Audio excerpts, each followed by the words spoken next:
آج ہم ایک بہت ہی خاص اور اہم موضوع پر بات کرنے جا رہے ہیں۔ یہ ایک ایسا تجزیہ ہے جو عالم دین پیر اجمل رضا قادری میں امت میں موجود فرقہ وارانہ تقسیم کے جواب میں پیش کیا ہے، اور یہ ایک ایسی دلیل ہے جو نفرتوں کو ختم کر کے محبت اور احترام کے ذریعے ہمیں جوڑنے کی راہ دکھاتی ہے۔ تو سب سے پہلے آئیے اس مسئلے کی جڑ کو سمجھتے ہیں جسے ہم فرقہ پرستی کہتے ہیں۔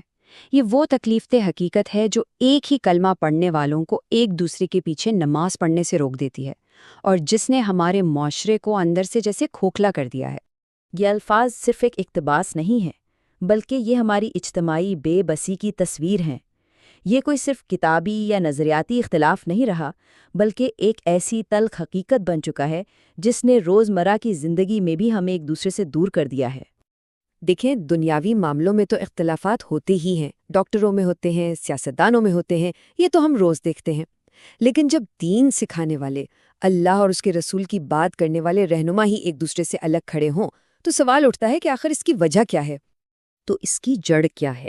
اس کو سمجھنے کے لیے ایک بڑا دلچسپ واقعہ ہے جو اس پوری بحث کو ایک نئے زاویے سے ہمارے سامنے رکھتا ہے۔ یہ اس پیچیدہ مسئلے کو بالکل ایک انسانی سطح پر لے آتا ہے۔ یہ وہ سوال ہے جو آج کل کے ہر نوجوان کے ذہن میں ہے، ایک سیدھا، سچا اور چپتا ہوا سوال جو مسئلے کی بالکل جڑ پر جا کر لگتا ہے۔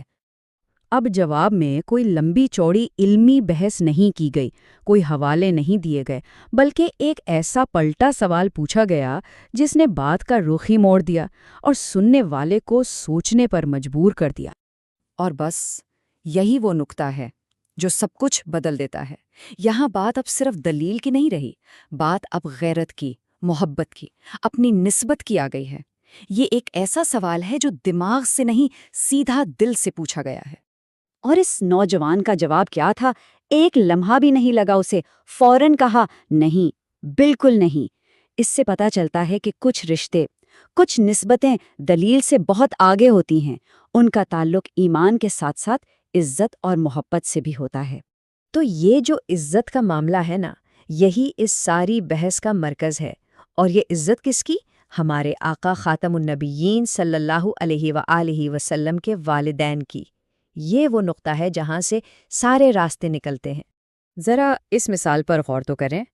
ایک طرف وہ مچھلی جس نے اللہ کے ایک نبی حضرت یونس علیہ السلام کو چند دن اپنے پیٹ میں پناہ دی، وہ جنتی ہے، اور دوسری طرف وہ عظیم ہستی، وہ ماں جنہوں نے 9 مہینے کائنات کی سب سے عظیم ہستی کو اپنی کوکھ میں رکھا۔ ان کے ایمان پر سوال اٹھایا جائے، یہ کیسا تضاد ہے؟ اور بات صرف اتنی ہی نہیں ہے، ذرا ان کے ناموں کے معنی تو دیکھیں۔ بی بی آمنہ یعنی امن والی، امانت دار، اور حضرت عبداللہ، اللہ کا بندہ۔ کیا یہ نام کسی ایسے شخص کے ہو سکتے ہیں جس کا عقیدہ توحید پر نہ ہو؟ نام خود گواہی دے رہے ہیں۔ تو یہ تو تھیں دل کی باتیں، محبت اور غیرت کی باتیں۔ لیکن اسلام صرف جذبات کا دین نہیں، علم اور دلیل کا بھی دین ہے۔ تو آئیے اب دیکھتے ہیں کہ بڑے بڑے علماء اس بارے میں کیا ٹھوس علمی دلائل پیش کرتے ہیں۔ علماء کرام جیسے کہ امام جلال الدین سیوطی نے اس مسئلے پر 4 بڑے مضبوط دلائل دیے ہیں۔ پہلا یہ کہ زمین کبھی بھی توحید پرستوں سے خالی نہیں رہی، اور آپ صلی اللہ علیہ وسلم کے والدین اسی سلسلے کا حصہ تھے۔